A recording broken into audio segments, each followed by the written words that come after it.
आपण पाहत आहात भारत इनसाइड न्यूज मराठी, हिंदी, बांगला। गडचिरोली जिल्ह्यातील भामरागड तालुक्यातील ज्वलंत समस्याबाबत राष्ट्रीय मानवाधिकार संघटनेचे प्रदेशाध्यक्ष डॉ प्रणव खुनी यांच्यातर्फे दिलेल्या निवेदनाची महामहिम राज्यपाल सीपी राधाकृष्णन यांनी दखल घेतली आहे। तालुक्याच्या विकासाच्या मागण्यांसाठी राज्यपालांच्या दौऱ्यादरम्यान निवेदन सादर करण्यात आले होते।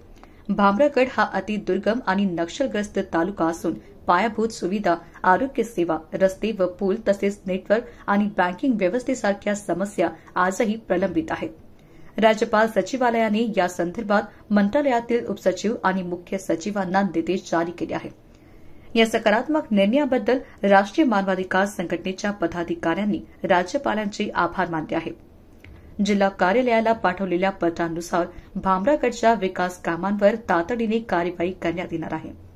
विदर्भ आणि जिल्ह्यातील पदाधिकारी तसेच स्थानिक नेत्यांनी या यशस्वी प्रयत्नांची प्रशंसा केली आहे।